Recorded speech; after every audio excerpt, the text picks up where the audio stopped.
Hey Internet, I'm Simon Squibb, your host at the Good Luck Club podcast. Our mission is to help anybody out there that's thinking of starting a business. Equally, if you've started a business and are struggling, maybe you need a little bit of inspiration and knowledge. And we hope by interviewing some of the world's most successful entrepreneurs and change makers that you'll get the knowledge you need to become the person you want and turn your business into that dream company. I personally have started 17 companies from scratch and have invested in over 65 startups. When I sat down and analysed how I did it, I discovered a secret.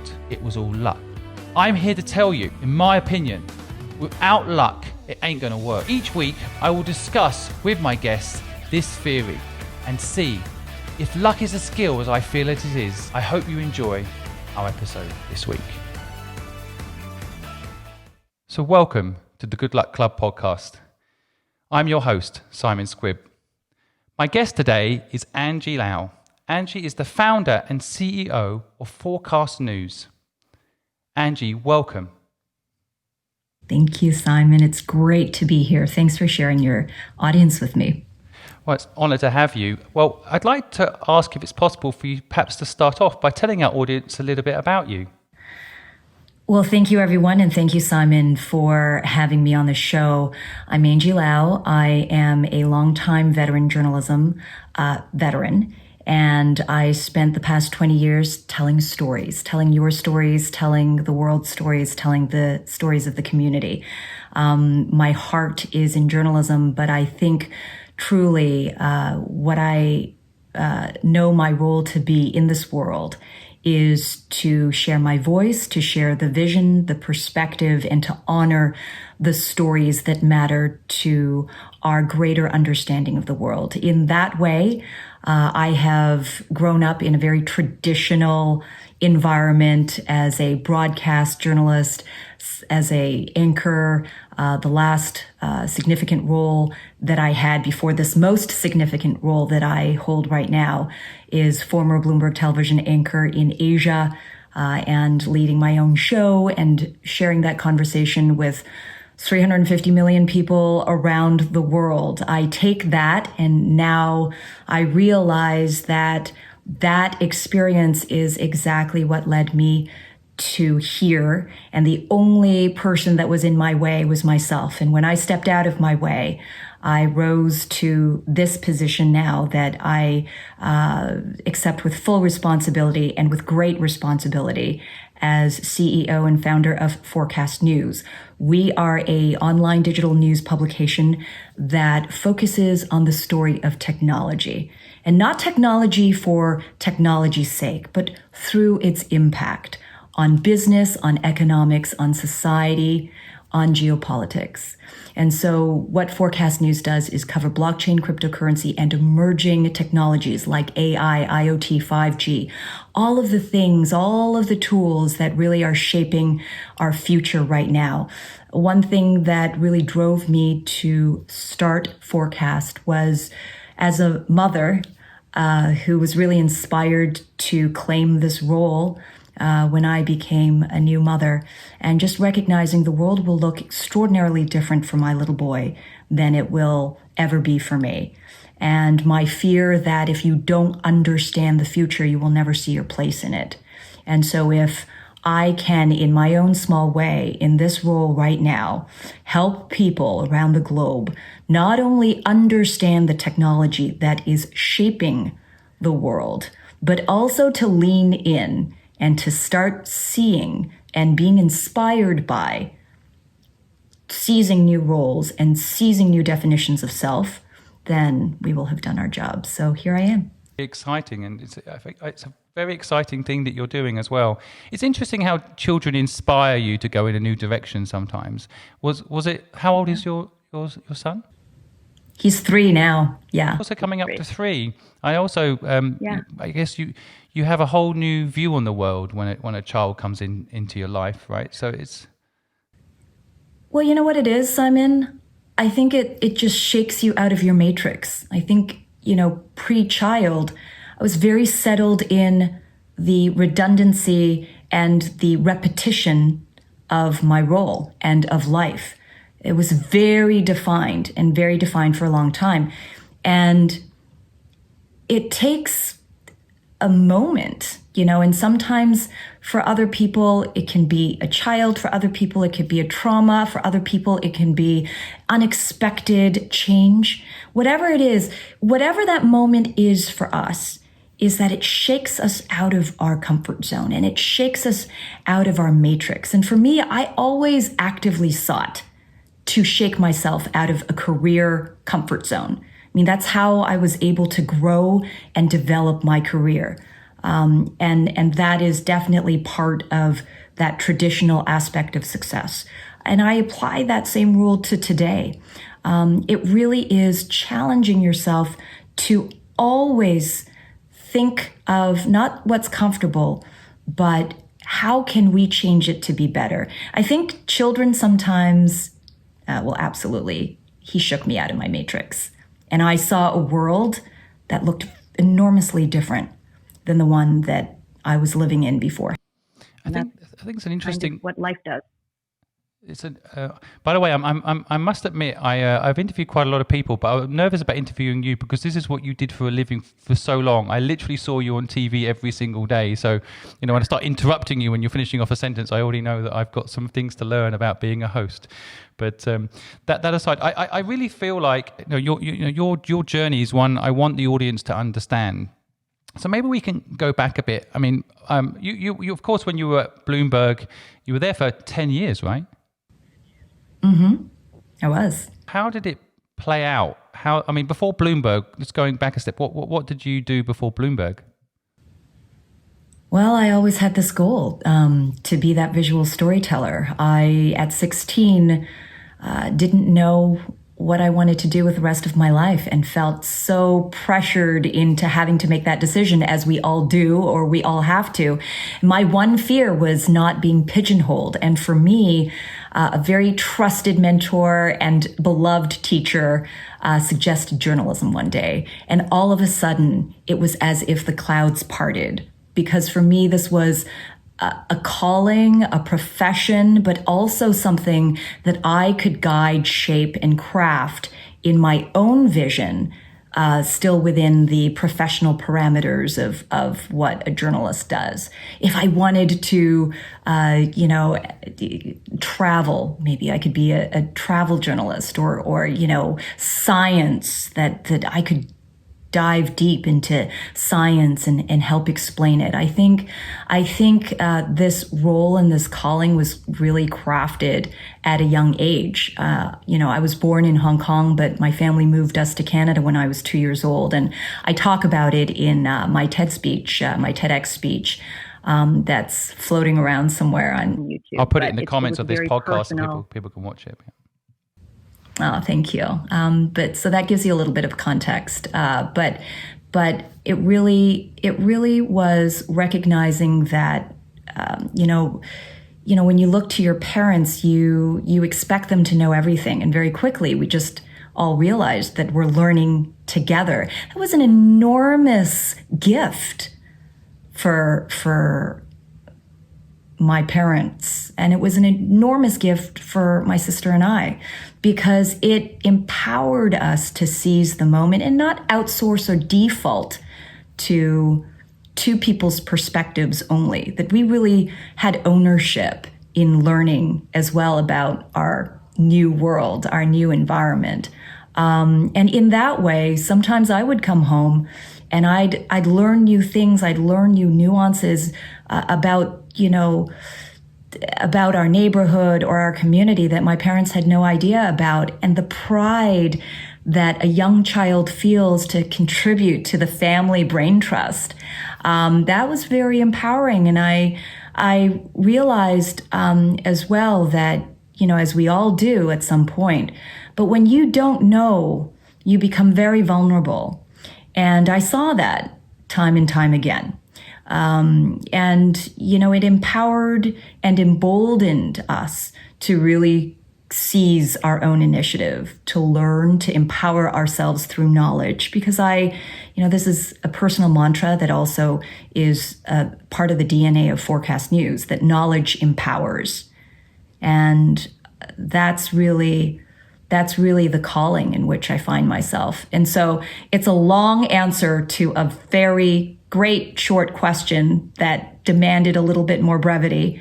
But I hope that in that context, you'll understand that I'm sure you can go on LinkedIn and review my career, but I want to share that context with you because that's not anything you'll find on my LinkedIn, and that's not anything that you'll find in any probably official biography, but it absolutely provides you a little glimpse and context as to how I built my career. So you grew up in Canada, right? Mm-hmm. And what age did you get inspired by the whole concept of being in media? What was that turning point? I actually have no idea. But I also know that I was a voracious reader and I was curious about the world. And if there is one thing that is a common trait in all of us journalists, is that you're insanely and passionately curious, to the point of sometimes self-preservation, questioning self-preservation. But that's our calling. And so I was always very curious, and I was always enthralled with stories and other people's stories. And I always wanted to know why things were, how they were interconnected. I always was very curious about that. But it really wasn't until age 16 when I had to pick a major, pick something that would define me for the rest of my life. I probably picked the most non-definitive role I could think of, or that was presented to me, that this was something that I could shape, but something that was so much in keeping with what I've always found interesting, even as a young child. So when you left university, did you go straight into working at Bloomberg, or what was the steps? Oh, no. I moved across the country. I was an intern at one of the most respected newsrooms in the country. They had recruited, they were recruiting out of Toronto, and this is on the West Coast. And I was lucky enough to be one of the few that won that internship. That internship turned into a role. And that role turned into me essentially creating my own opportunities, and then seizing the opportunities as they came, and not letting the failures or the unexpected disappointments get in the way. I simply saw what I wanted to achieve, which was to tell those powerful stories, and to be able to share those stories with an audience. So I was one of the very lucky few coming out of Ryerson to have essentially scored a broadcast job. I mean, this is, as you know, Simon, a very competitive and universally contracting and expanding industry. It's ever changing. There is absolutely no certainty and no guarantee. But I think privately, that's what really excited me, because I wanted to rise to the challenge, and I wanted to believe that there was a path, and I was excited to discover it. And thankfully, I was surrounded with incredible challenges and incredible mentors. And I have always taken the attitude that I don't know everything. And in fact, I'm always learning. But that in itself is a strength that will guide anyone to any career, and in fact, to lead any startup. It's interesting you mentioned mentors, just thinking about the listeners out there that are thinking of getting a mentor. Do you have any tips on that process? Is there any, how did you determine your mentors? How did they help you? Oh my goodness. I don't want you to think, I don't want anybody to think about getting a mentor. If you really open your eyes and you open your heart and you put aside your ego, you will realize that you are surrounded by mentors. You are surrounded by mentors. And in fact, they're probably waiting outside your door if you were thinking about it. That door must always be open. I think part of it is letting those defenses down, letting the vulnerability be exposed, and being open to the gift that is surrounding you. You may not see it, but I think if you put yourself down, put those walls down, and stop thinking about it so hard, you'll realize that, my goodness, the mentors are all around you. And in fact, sometimes they are just from errant conversations from people who aren't always in your life, but they share a moment of their time with you as you share. If you're vulnerable enough to share something very intimate and seek wisdom and advice and be open to hearing it, sometimes it's just one observation or one thread of a conversation that will trigger a different way of thinking for you. And then you might not ever see that person again. That person has been a mentor to you, whether they knew it or not. And then obviously for deeper relationships, you'll start noticing the people who just show up, who resonate with what you're doing, how you are, what you're saying, and what you believe in. And that trust and that conversation will deepen. You'll find yourself attracted to or thinking about asking them when you're in a situation. And those people never need to be asked to be mentors. They've already shown up for you. I really love that. That's insight. how you really find a mentor. I think that's a really wonderful way of explaining that point. I think it's so true that there could be someone that comes into your life for a day, says something that teaches you something or inspires you, and they're a mentor in a way. I think that's such a great insight and so true and overlooked. I think the daily interactions you can have with people and be inspired in a form of mentorship, it isn't just having one person there permanently helping you. So it's such a great point. Thanks for sharing that with us. Do you think, in your view, do you think entrepreneurs are born or bred? Born and bred. I think we are all born to be entrepreneurs. So I want to clarify this point. There aren't a special percentage of us who are born with this incredible swath of, abilities and entrepreneur bloodlines and traits. We are all born entrepreneurs. Some of us are bred by the people around us, and others are bred by the experiences and the environment that they gather and they collect on their journey.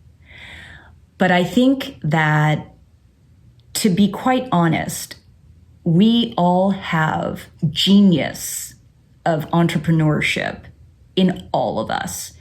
And we just experience it in different degrees based on our own comfort level. It took me a long time, Simon, to get to this level of comfort. And it took a lot of falling on my face and a lot of unexpected disappointments and a lot of epiphanies and extraordinary gifts of change and experiences that got me here. But I own my journey. I recognize that that is the path that I had to take. Now, others might have started super early on, the 14-year-old, the 17-year-old kid genius who was emboldened to really seize the day. I think that we are all, to certain degrees, at our different stages of entrepreneurship based on our own comfort level. But there's no doubt that there are seeds of genius in all of us that, even for those who are the most extraordinary leaders in a very confined, non-startup, traditional work environment, you're intrapreneurs. You think entrepreneurially within your own career, within the confines of your own company. There's no doubt. That's what everybody values. This is why you win promotions year after year. This is why you're not winning promotions year after year. Is the confidence to actually lean on that entrepreneur muscle, because it actually does drive innovation, either in your career or outside of a company. I think it's another great point there. I agree with you that genius is in all of us as far as entrepreneurship is concerned. I guess we all come out with kind of that zero blank sheet of paper, and it's just a question of how it develops over time. But I'm interested in your story around again, knowing you, having lived in Hong Kong for 20 years, having seen you on TV and the frankly the high profile brand that you are personally. How did you make the transition from, I guess, working for a media platform to owning a media platform? Talk us through that process. How did it happen? It happened by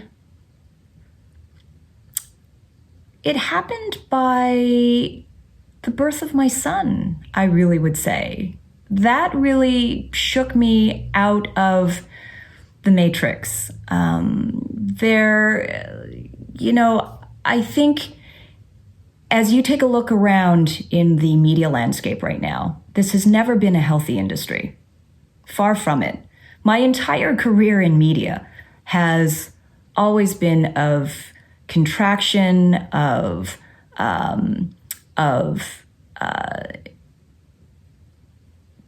unexpected, economic downturns, and yet you just kind of keep on going.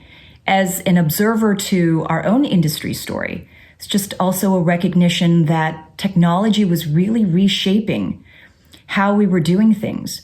And I've worked for organizations that didn't see it, and I've worked for organizations that did see it. And I always knew that we had to keep evolving, either personally or professionally, to stay relevant to an audience. I mean, at the end of the day, that's what drives me. How do we remain relevant to our audience? At some point, it was just a realization that I could sunset my career in traditional media, or something else needed to happen. At that time, I didn't know what it was, but I knew that something needed to be different, or else this industry would sunset me. And I wouldn't necessarily say that it was fear-driven, because it was really inspired. It was really inspired by, well, you know what? Wait, I can do this. And maybe it's time. And I didn't know how I was going to define it. At the end of the day, it took, I would say, a series of claiming different experiences and then just evolving to realizing that this is what I need to do. And then owning up to the fact that if no one's going to do it for me so that I could conveniently step into a predefined role, that maybe the courage needed to be from right here, that I needed to instigate that. And so it was really about that. It was really about kind of learning from the transformation and then finding myself here. Now, would I say that this is solid footing? Absolutely not. Startup world is not ever solid. What is solid is my spirit, my enthusiasm. What's solid is my vision. What is solid is my foresight and my commitment. That is what is solid. Once I found those that felt really solid to me, I knew that this was the right path, because I knew that whatever comes, I'll still have my very clear North Star. I like the owning up piece very much. I think that's a really interesting insight also. I think a lot of people don't admit it that way, that, like you said at the beginning of the podcast about you being in your own way. You know, that piece I think so often is that people have, I don't have enough money to launch my own business, or I have a little baby. I mean, to be honest, I mean, that I'm thinking about listeners out there that might have just had a child. I mean, I know myself, I've just gone through it. 3 years have gone by in a flash, and honestly, it's so much work having a child, and it's so intense and it's so amazing. But to start a business, it's like having a second baby. Simon, I know. That's what I say. I have 2 babies. I have my real baby and I have my startup baby, right? I say that all the time. Now, I don't know if I'm blessed with ignorance. I just didn't know that it was this hard. But I also didn't know it could be this easy. I just didn't let somebody else's narrative define my experience. You could be talking about being a parent here or doing a startup, but both actually, right? There's exactly the same. It's amazing to me that you are having a baby and a business at the same time conceptually, because I actually stopped working. I couldn't do both, and maybe this is I can't do 2 things at once problem, but I just found having a child so intense. It does draw up emotions around what you're talking about there, like owning up and knowing who you are, so that once you know who you are, you can be a better parent, right? But you must have been tempted to just go back to the secure job that you knew so well and you were so famous for. It must. I mean, I'm just fascinated by that, because I think a lot of people out there listening will have that problem. They'll have opportunities that they have to almost turn down to go do something hard. Even with ignorance, it's still hard to do it, because you definitely knew what you had at Bloomberg, right? Yeah, I did, but I also knew that was not forever, and it was really, truly an existential choice. I mean, I could extend my runway to define my own path, because the path that was defined for me was shrinking. I mean, if you take a look at our media industry, not a lot of women my age are in front of the camera. That's just a reality of our business, whether we like it or not. Now, I wasn't prepared to accept somebody else defining the expiration date for me. I mean, that's their business. It's not any of my business, because my business is to own my responsibility in that decision. I could only allow somebody to make that decision for me if I accepted that was my value. And I wasn't ready to do that per se. And so, I was creating some opportunities that culminated into what you now see as a very transformational year for Angie Lau. But there was no guarantee. There was no established path.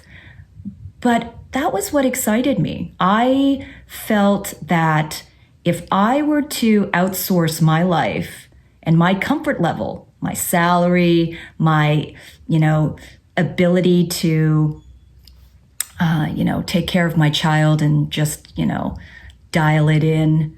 But that's not energetically me. That's not me. I mean, I believe in fully committing always. And when something detracts from that, it means I gotta really own up to my responsibility to not showing up and asking why. I wanted to show up for my little guy. I show up all the time, spiritually and in his life. I mean, maybe you can hear him in the back right now, but this is a journey, and I want to define how I can best serve the startup baby and how I can best serve my family and my little boy.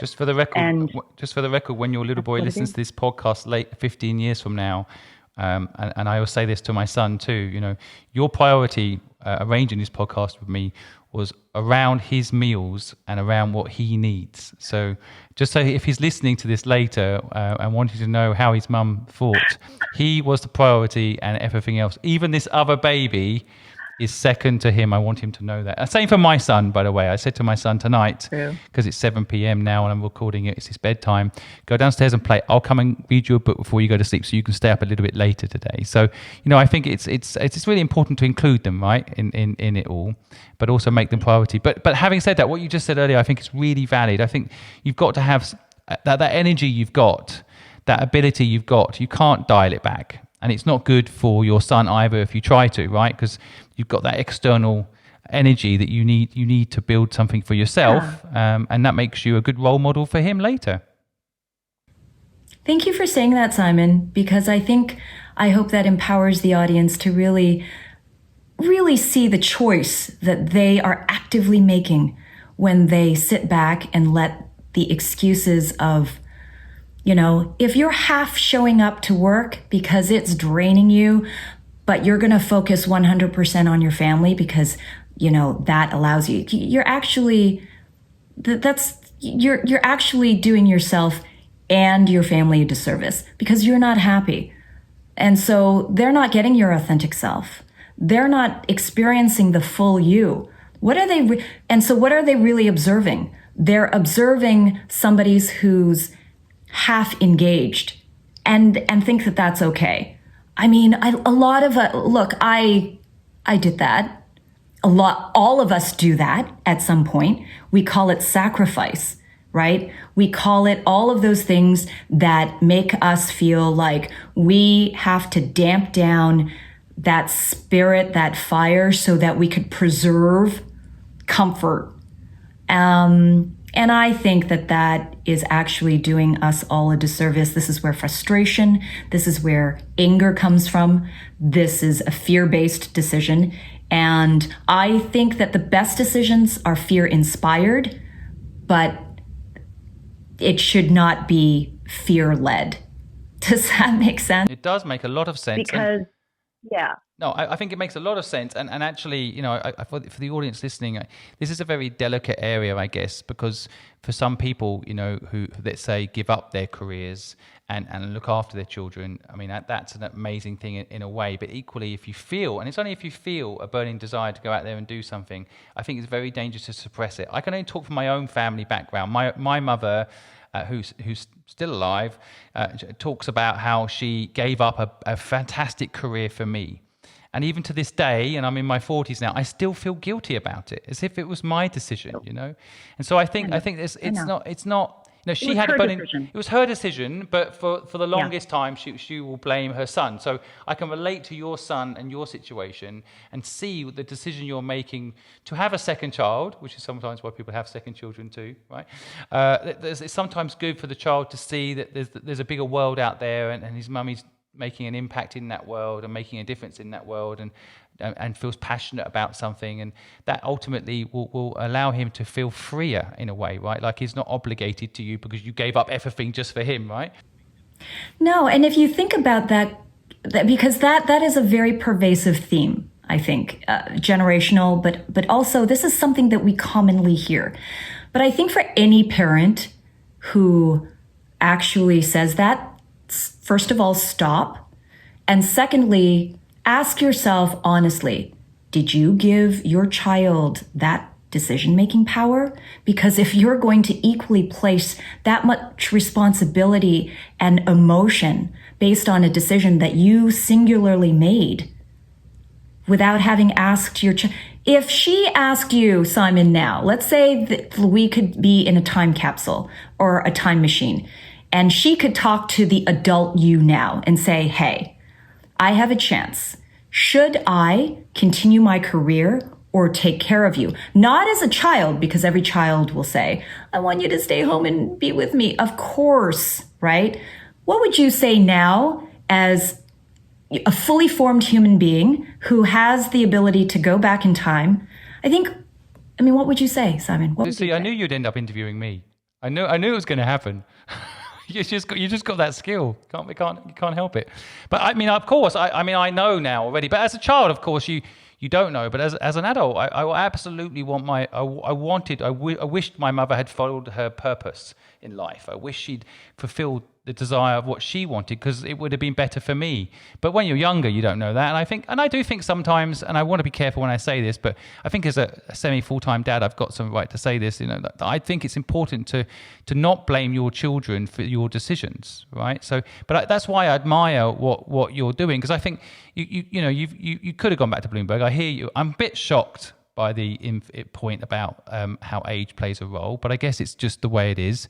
But I'm a bit shocked. Does it? I mean, this is the media industry that we're talking about. Yeah, I know. So. I mean, as you say, I realize it's true. I think a lot of audience, especially those that have seen you in action, your skill is way beyond your looks. Your skill is your ability to interview people and get insights and knowledge from people like I've never seen. So it's a shame that the industry is the way it is. That also comes with... And sure, you could say that, or you could say we age out, or you could say we price out. We price ourselves out of the market. Whatever you want to call it. At the end of the day, there is a cap to. There's an economics to the media industry.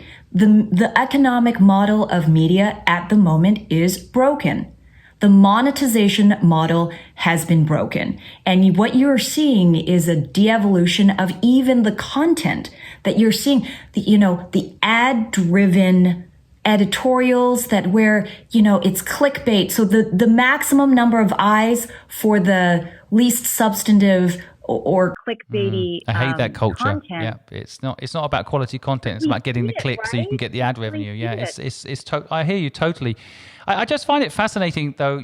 Well, your whole journey is fascinating. But I think what made you come up with this idea? When I'm on your newsletters, for example, and anyone who doesn't know what Forkast is doing, you can click on the link down below, and I suggest you sign up to the newsletter if you want to get educated about blockchain and everything in between. You need to sign up to the newsletter of Angie's company. But it's very intellectual. It's very interesting. How did you come about with this idea? It was simply a personal frustration. I was looking for some really great substantive content, something that was intelligent, something that was that matched my level of expectation of journalism, of content, all of this stuff. And I didn't see it. I couldn't find it. There are two extremes. When I realized that there was enormous white space for me to define what Forkast News could be to an increasing number of people, it was a polar spectrum at the time. One were a handful of crypto-driven news, very crypto enthusiast, very insider, very specific to cryptocurrency. And I was very interested in learning about the technology. I mean, the technology was reshaping industries. And, I saw the impact that it was having in the financial industry. I saw the immediate impact that it could have on B2B and B2C from the consumer side, and what it could empower the individual to do, which is seize ownership of their data, of their finances, by making business relationships between peer-to-peer completely frictionless and seamless, potentially. And I was looking for more of this information. I knew that, obviously, coming from my role as a Bloomberg anchor, I know my audience very well, and I was expecting that this would be out there. I knew that editorially that wasn't necessarily something that was of interest from this point of view, from a Bloomberg perspective. I think that has evolved. I think that that is evolving. But on the mainstream side, it was also just covering two types of stories, which is the price of cryptocurrency movements up or down and scams. And there was no real, honest coverage of, because it requires a lot of expertise, and it also requires a lot of understanding. Now, I find myself in a very particular role as translator. I have the ability to deep dive and understand the experts enough to translate what they're saying to a broader audience. That is my skill in life. I explain complex things simply. I make somewhat, eye-rolling, boring things seem somewhat interesting. Okay, those are my two skills in life.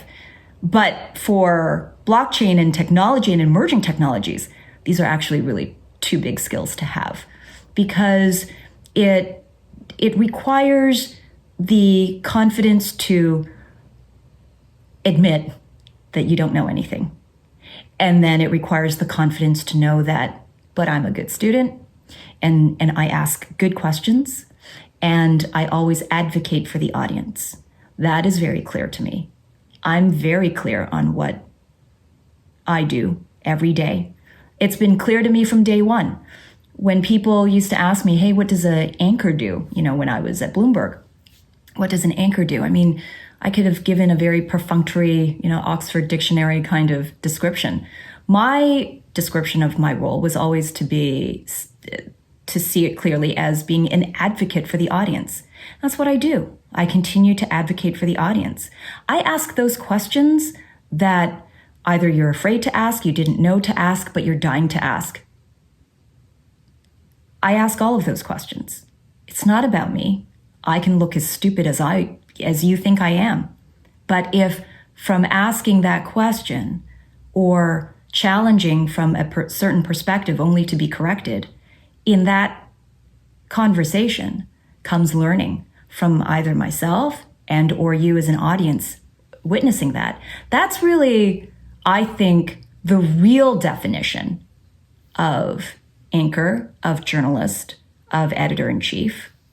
That's my definition. And I think the strength in what you see, Simon, is that I think you feel that too. It's not intimidating. It's highly engaging. It's intelligent. It doesn't dumb down, but it does simplify when it needs to. But it always assumes that we know more together. Yeah, that's what I love about the content you're putting out, because I'm also interested in cryptocurrency, but I haven't always got the time to go deep and study and sieve through, like you say, the technical jargon. And I feel like it's translated into an easy to digest format. And I'm not saying I'm a genius, but I'm not stupid either. But I do find the whole world quite complicated. So it's nice to have content coming into my inbox that actually I can understand what's going on out there and then apply it to my business or understand how it's going to affect my business. And so it's actually genius. Now, for my audience, and by the way, in case I forget to say, I think there's a second business where you could teach people like me to be anchors, because I actually love your description. I am actually trying to do the same. I'm trying to ask questions that people are interested in about people that ultimately people out there want to know so that they can learn from it. So a question I want to ask you in that vein is, how did you get the business? By the way, Simon, you're doing a great job. Oh, thanks very much. Yeah, we'll let the audience decide later when they give me thumbs up or thumbs down. But for our audience, I know there's always these questions I get asked around how to actually start a business. Even if you've got a good idea, what's the process? So what was your process? How did you begin to build this business out? What did you do first, 2 or 3 steps, for example? Okay, well, first you have to figure out, oh my gosh, there's so much stuff. I'll simplify it like this. You just have to decide. And once you decide, then you have to go for it, full throttle. And I mean full throttle. You have to become an expert in everything. Now, you may not like being an expert in certain things, and that's where you start your HR internal policy, where you start looking for the people who are really super excited about being experts and owning that vertical that you're less excited about. Now, I don't want to say that you can outsource. That's always very dangerous. You have to know as much as. But as you increasingly trust the person that you find as a co-founder or on your team, you can lever down as much as that person gears up. And you must always be responsible for the vision. And so you'll find yourself really owning some things that you're super excited about. So if you're an extrovert, of which I am not, by the way, if you are an extrovert, There are certain skills that you just feel really comfortable in. If you are an introvert, you have to learn to do things a little bit differently that is true to your style and your speed. And I think that as you put your team together, always default to people who speak your language, that alignment that you have, that ease of comfort and working relationship that you have. But most of all, trust comes, but also trust is a little instinctive. Some people have better trust instincts. I would say that my trust instinct is okay, but I trust a lot of people until I can't, but then I quickly realize I can't, but I always default to the benefit of trust. And I think that, some people will rise to your level of expectation and surpass it, and then other people won't ever reach it. And then you'll know what to do. That's also in your HR policy handbook, your internal one that you're now crafting in your head, right? You're the culture, you're the vision, and you're the person who's guiding the startup. So if it requires you to go out, get that business registration, open that bank account, start making it official, get a website together, start creating your brand, print those business cards, and start talking your business. You are creating your business from nothing. That means you are the only author at the moment for what you envision to have this business be in 5 to 10 years. You gotta start the narrative from day one. And it begins from, how did this business start? What motivated you? What are the strengths and skills what are you seeing that's the problem that you're creating a solution for? All of this is your DNA. This is your baby. This is your baby. And so, I've probably given you like 20 things that you need to do, but I think we all know what we legally need to do, what we fundamentally need to, start shaping and creating the foundation of the business. What I'm really trying to help provide in terms of perspective is what you need to do up here. And, to really own it. There is no playbook for how to create a startup. There is no playbook. I will say that a lot of the work must come from the internal. Your journey starts from within. You self-create that story, that narrative, and that business, right? And so what you fear will end up being in your business. What you're proud of will end up being in your business. What you're insecure about is going to end up being in your business. Those are lessons that I will share with you right now. Absolutely. And so you need to just shore up and be really honest with yourself and have these really candid conversations with yourself. Why did I make this decision? Why am I making this decision? And it's not even the pro-con list that I'm even talking about. It's what is emotionally motivating you to make this decision. That's the pro-con list. That is about 6 to 7 levels down that actually define your business. I probably don't make sense to probably about 70% of you out there. But I think that a year from now, I will completely make sense. Yeah. 100%. I completely understand what you mean. I know exactly what you mean about the listeners out there. If you don't know what Angie's talking about here, it's partly because you haven't walked through the door yet. There is an element of committing to the process and then, frankly, learning on the job. Because as Angie's saying, there is no blueprint. I think that's so true.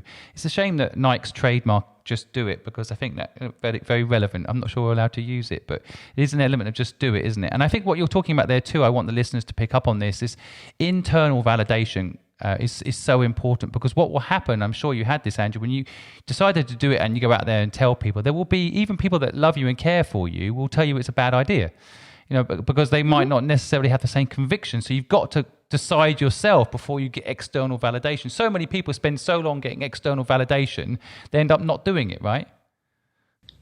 That's pretty much 90% of most people's experience, including the mother who loves you dearly.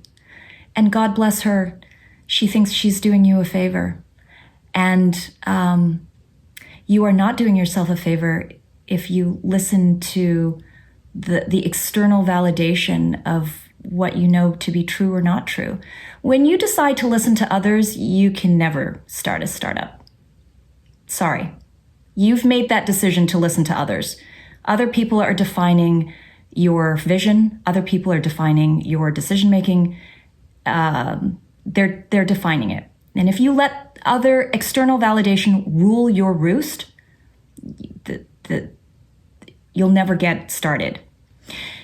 What will get you started is asking yourself, why do you need external validation? And what is the work that you have to do internally for you to champion the voice that believes in you? Because I believe in you. Do you believe in you? You might not, because, and if perchance we meet in the universe and I share these words of wisdom to you and it inspires you to do something and it validated that's the voice that inspiration should be the only validation you need. When somebody says, well, really, you, what makes you think you can do it? What's your level of expertise? I don't see it. And something doesn't resonate, or you have the answers to know that they're wrong, but you just aren't brave enough to champion that inner voice that tells you they're wrong. Don't listen to them. And then the fear-based voice that says, actually, they probably, I don't know, You get to decide which voice you listen to. That's really the work. That's the real work in entrepreneurship. Yeah, I every totally level. Agree. I totally every agree. level. The conviction piece, the whole go and do it no matter what people say and what people think. And interesting enough, most of the time people aren't as blunt as you just mentioned. People don't tell you couldn't do it. They just kind of subconsciously kind of look at you and tell you things about what it won't work, it will work. I mean, it really doesn't matter. It's about what you want to be doing with your life, isn't it?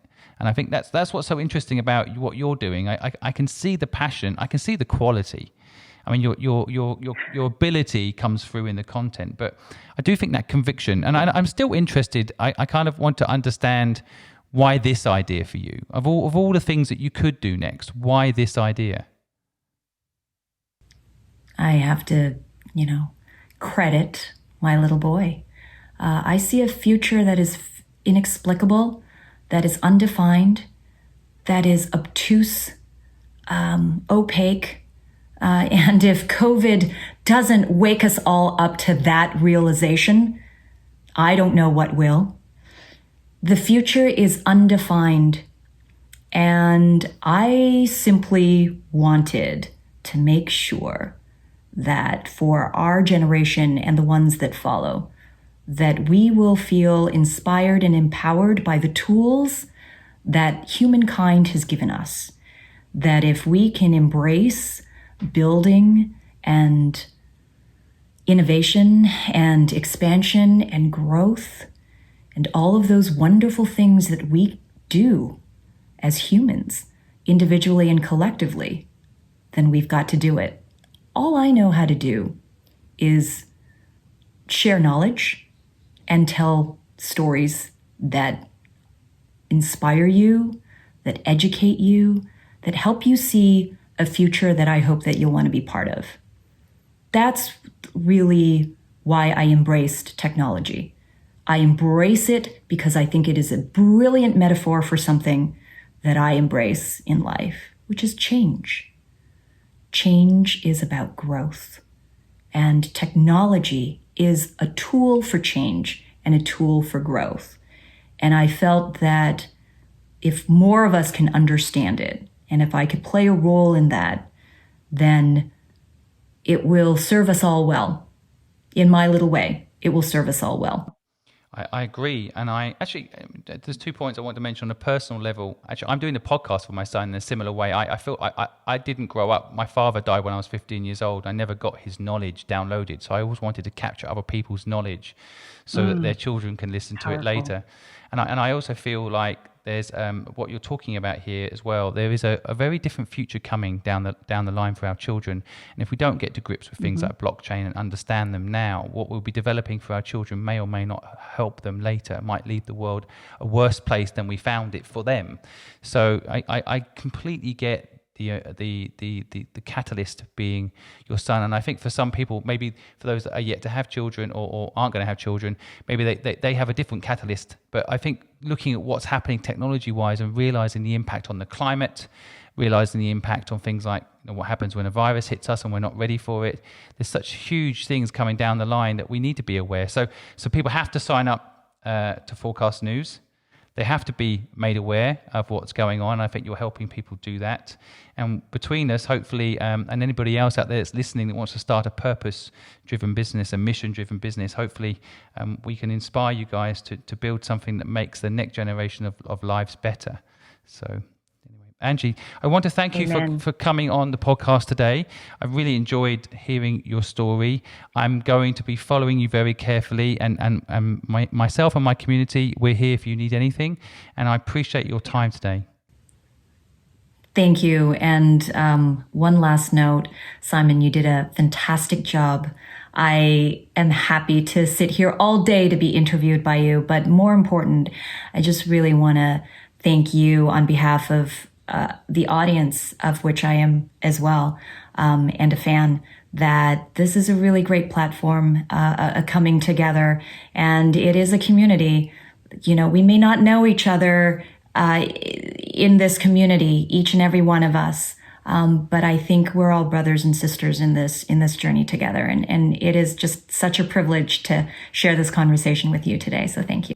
Angie, thank you for taking time out. I know you've got to go now and look after your son and feed him. So I know he'll listen to this podcast one day.